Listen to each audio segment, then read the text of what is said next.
भाई जी निरंतर नाम जप करते थे, तो जब वहां से लौटे तो सायंकाल समुद्र के किनारे बैठे हुए थे। एक बेंच पड़ी थी और बैठकर वहां समुद्र की तरंगे देख रहे थे और नाम जप कर रहे थे। एकांत था, कुछ थोड़ा सा अंधेरा भी हो रहा था। बेंच पर बैठे नाम चिंतन करते हुए समुद्र की तरफ देख रहे थे, तो अचानक देखा कि बेंच के समीप एक पारसी सज्जन खड़े हुए हैं। सफेद पोशाक, सफेद पाग बांधे हुए ऐसे खड़े हैं। बहुत देर तक भाई जी उनकी तरफ देखते, फिर नाम जप करते, फिर देखते और वो खड़े ही रहे। भाई जी ने सभ्यतावश कहा, साहब बैठ जाइए। अब वो बोले डरिएगा नहीं। भाई जी ने कहा, मैं क्यों डरूंगा? बोले नहीं, मैं कोई आदमी नहीं हूं, मैं प्रेत हूं। एक बार भाई जी को पसीना आ गया, जैसे कोई एकदम बोले ना कि, तो एकदम उसने पहले कहा कि आप डरिएगा नहीं, मैं प्रेत हूं। सुनते ही भाई जी के पसीना आ गया। मतलब एकदम अचानक किसी को भी ऐसा हो जाएगा। उन्होंने कहा, डरिएगा नहीं, मैं उन प्रेतों में नहीं हूं जो किसी का अनिष्ट कर सकूं। मेरी हिम्मत नहीं थी कि मैं आपसे बात कर सकता यदि आप ना बोलते। ध्यान दीजिए, एक प्रेत योनि भी है 84 लाख योनियों में, जिनका शास्त्र विरुद्ध आचरण बनता है, धर्म विरुद्ध आचरण बनता है, जो अधोगति को प्राप्त होते हैं। जैसे धुंधकारी के विषय में आया है कि वो प्रेत योनि को प्राप्त हुए थे, भागवत में चल। बहुत से ऐसी गलतियां हैं जो हो जाने के कारण फिर हमें प्रेत योनि मिलती है। बड़ी भयानक कष्टप्रद स्थिति होती है। उसमें बड़े अच्छे भी प्रेत होते हैं, बहुत बुरे भी, बहुत ही भयंकर कोटि के भी होते हैं। और ये स्वयं सृष्टि में कुछ खा पी नहीं सकते। नदियां बह रही लेकिन प्यासे तड़पेंगे, एक बूंद पानी नहीं पी सकते। ये जब पिएंगे जब कभी तुम्हारे ऊपर सवार हो जाएंगे, तभी ये आहार विहार कर सकते हैं, अन्यथा नहीं। तो ऐसे तड़पते रहते, चिल्लाते रहते हैं। जब कोई अपवित्र और कर्महीन पुरुष फंस जाता है, तब ये उनके ऊपर सवार हो जाते हैं, उनका खून पीते हैं, उनके द्वारा जो जल भोजन आदि पाया जाता है उसको वो ग्रहण करते हैं। जो भगवान नाम जप करता है उसको स्पर्श भी नहीं कर सकते, बात भी उससे नहीं कर सकते। विश्वास करना, जो भगवान नाम जप करते रहते हैं, ये प्रेत योनि की ताकत नहीं कि उसका स्पर्श कर सके।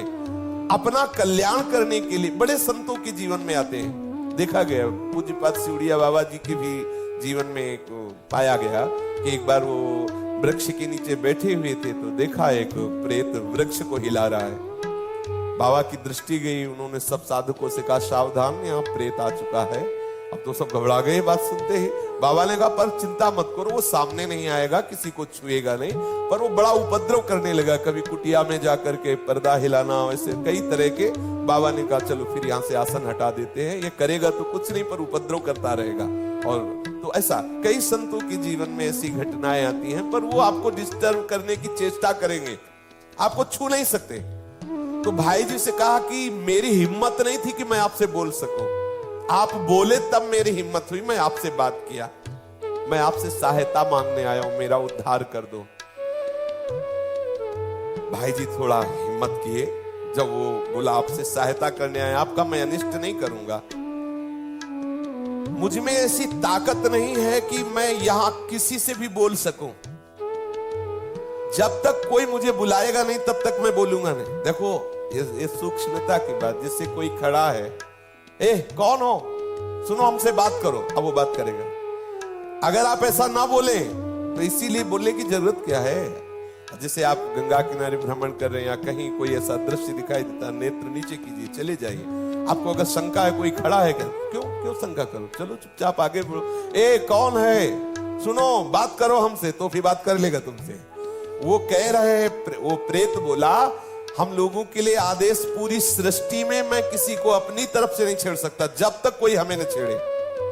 अच्छा, जैसे उनकी वृत्ति मलिन होती है, तो जब तक आप अपवित्र नहीं हो, जैसे जूठे मुंह हैं, ऐसे ही सब अपवित्र हैं, गंदे आचरणों का चिंतन कर रहे हैं, उनको प्रवेश होने की गुंजाइश है। कोई न कोई ऐसी घटना करेंगे जिससे आप उनसे आकर्षित हो, वस्त्र के द्वारा या किसी आसन के द्वारा। मान लो उनका ऐसा अपवित्र आसन है, अपवित्र वस्त्र है, जिससे किसी भी तरह उनका संयोग होने का है चांस, वो आप में प्रवेश कर जाएंगे। यदि आप नाम जापक हैं, पवित्र रहते हैं, तो कहीं भी भ्रमण करके देखा है, गंगा जी की परिक्रमा जब की तो कहीं भी कोई भी ऐसी घातक क्रिया नहीं। और जबकि जगह जगह स्मशान मिलते हैं, दोपहर में भी रात्रि में भी रुके, कभी ऐसा नहीं। कभी भगवान नाम जापक ऐसा डरे ना, पर अपनी तरफ से किसी से बोलने के लिए नहीं। कोई वस्तु पड़ी हो, कोई पद, ये सब नहीं छूना चाहिए। तुम्हें लगता है कि ये वस्त्र है, ये अटैची है, ये किसी की पर्स है, पता नहीं किस लक्षणों से युक्त है, तुम्हारी हानि कर दे, ऐसा कोई पड़ी हुई वस्तु न छुए, किसी से बोले ना, अपनी तरफ से किसी से वार्ता न करे। ये अगर ऐसे सावधान रहे तो है। प्रकृति में है 84 लाख योनियों में एक योनि, पर कभी ऐसे सहसा किसी को वो आक्रमण करके नष्ट नहीं करते। कोई घबराए नहीं, ऐसा तुमसे बढ़कर वो नहीं है। सबसे बड़े प्रेत तुम हो। यदि आप अपने में रहो तो लाखों प्रेत आपके अधीन हो जाए। आप समझो, जहां यमपुरी की चर्चा आती है तो उन्हें प्रेत राज कहते हैं, यमराज जी को, और समस्त जीवों को प्रेत कहते हैं। भूत सर्वभूत हिते रता, सब भूत ही तो है। देखो ये 5 महाभूत है, नहीं? ये भूत थोड़ी, ये महाभूत है। इनमें फंस गए, अब इनसे मुक्त हो जाओ। ये भूत है, परेशान करते रहेंगे। 5 तो लगे ही है, चूक गए तो और ऊपर इनमें छठा भी चढ़ जाएगा और वो परेशान करता रहता है। इसलिए मैं प्रतीक्षा कर रहा था कि आप बोले तो मेरी हिम्मत पड़े। भाई जी महाराज प्रेत से बोले, तुम क्या चाहते हो? बोले, मेरे पास बहुत सी शक्तियां हैं, मैं कोई साधारण प्रेत नहीं हूं, मुझे गीता याद है पूरी। वैसे तो कहते गीता के श्लोक बोलो तो प्रेत भग जाएगा, वो कह रहा मुझे गीता याद है, पूरी गीता याद है मुझे। प्रेत लोक में बहुत दुर्गति हो रही, मैं बहुत घबरा गया हूं, वहां बहुत दंड मिलता है। देखो एक बात ध्यान रखनी कि यदि आप भगवत मार्ग में चल रहे, मनमानी गंदे आचरण करेंगे शास्त्र विरुद्ध, तो भगवान सब देख रहे हैं। डरो, इस बात से डरो, कहीं तुम्हारी दुर्गति ना हो। देखो बोला मैं, मुझे गीता याद, कंठस्थ 18 अध्याय। तो उन्होंने कहा कि आप तो पारसी हैं, आपका कैसे कल्याण होगा? आप किस पर श्रद्धा करते जो मैं वो क्रिया करूं आपका कल्याण हो जाए? तो उनका आप भगवान नाम कीर्तन करवा दीजिए और गया जी में श्राद्ध करवा दीजिए, मेरा कल्याण हो जाएगा। भाई जी महाराज उनसे बहुत से प्रेत लोक की जानकारियां ली।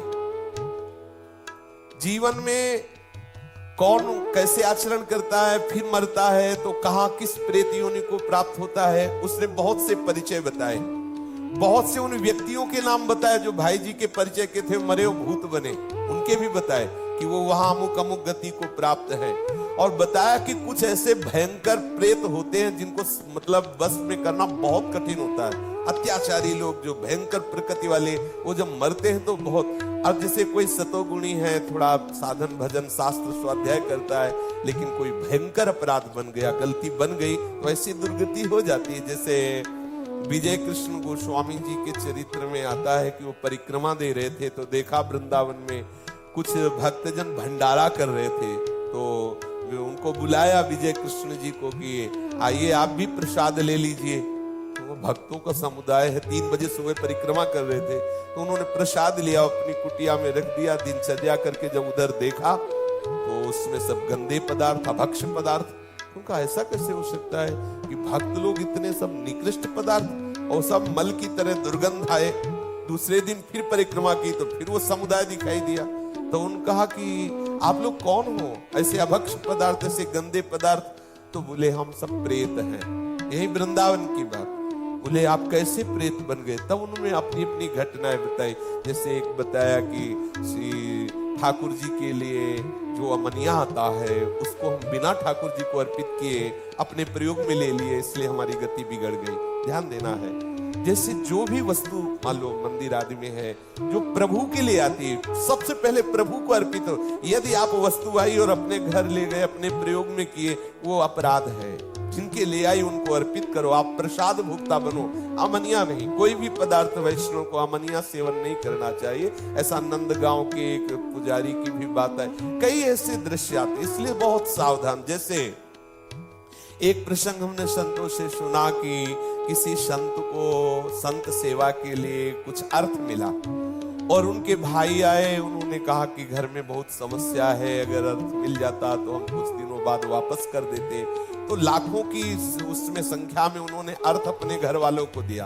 अच्छा, घर वाले इसलिए वापस नहीं किए कि बड़े भैया ही तो हैं, तो जब वो पधारे तब वो अधोगति को प्राप्त हो गए। ये ध्यान देने के आपको गौशाला के, गौ सेवा के लिए, संत सेवा के लिए, जिसके लिए जो वस्तु दी जाती है ठीक वही लगनी चाहिए। उसे आप अपना मान करके प्रयोग करेंगे तो आपकी गति बिगड़ जाएगी। जैसे आपने 500 संतों के भंडारे के लिए पैसा लिया, तो आप सेवक रूप से खूब मेहनत करो, संतों की जूठन पालो, और जितना रुपया है पूरा संत सेवा में लगा दो, तो आपको भगवत प्राप्ति का मार्ग प्रशस्त हो जाएगा। लेकिन आपने क्या किया कि 100 का लगा दिया, 400 कर, ये अपराध बन रहा है। ये आपकी बुद्धि को मलिन करके और ऐसे आचरण करवा देगा जिससे आपकी गति बिगड़ जाए। देखो, यहां मनमानी आचरण कर ले, लेकिन निर्णायक बैठा हुआ है, आपकी एक एक चेष्टा को देख रहा है। इसलिए देखो, आप डरो इस बात से। 18 अध्याय गीता के याद में प्रेत बना हुआ टहल रहा है और भाई जी से प्रार्थना कर रहा है कि बहुत दुर्गति होती है, बहुत मार पड़ती है, न पानी पी सकते हो, न खा सकते हो, कितना हमें क्लेश दिया जाता है। वो अपनी सब बातें बताने लगा। उन्होंने बताया कि 6 महीने पहले जिनकी मृत्यु हुई थी वो भी प्रेत बने, और भाई जी को परिचय बताने लगे कि आप विश्वास करो, मैं सबको जानता हूं जो जो बनकर के प्रेत लोक में गए हैं। एक हरिराम के ब्राह्मण थे, उनसे भाई जी ने कहा कि मैं गया तो नहीं जाऊंगा, आप जाकर के उनका श्राद्ध कराएं और नाम कीर्तन का अनुष्ठान हम करते हैं। गया में उस प्रेत के लिए पिंडदान कराया और खूब नाम कीर्तन किया। जब पिंडदान और नाम कीर्तन उनके लिए पूरा हुआ तो चौपाटी में ही बैठे हुए तो फिर वो प्रेत आ गया और उसने बहुत अश्रु प्रवाह करते हुए कृतज्ञता से कहा, अब मेरा काम हो गया, मुझे प्रेत लोक से उद्धार किया जा रहा है, मैं आपकी बार बार कृपा मनाऊंगा कि आपने मेरे को दुर्गति से बचा लिया।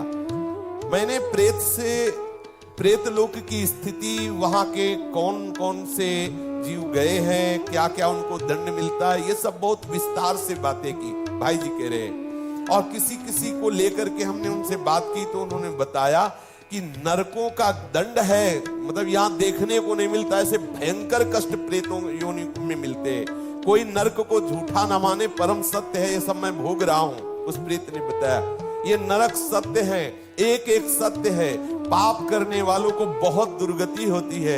इसलिए मैं सबसे प्रार्थना करता हूं कि कोई कर्म बिगड़े ना। भाई जी ने कहा, मैं सबसे प्रार्थना करता हूं कि कोई कर्म बिगड़े ना, सावधान। अपने लोग समझते हैं कोई देख नहीं रहा, लेकिन जिनको देखना है, जिनको निर्णय करना है, वो तो निश्चित देख रहे हैं। भाई सावधान, हम बहुत डरते रहें, कोई अपराध न बने, कोई गलती न बने, इस जन्म में प्रिया प्रीतम मिल जाए, यही सार बात। श्री राधा वल्लभ लाल की।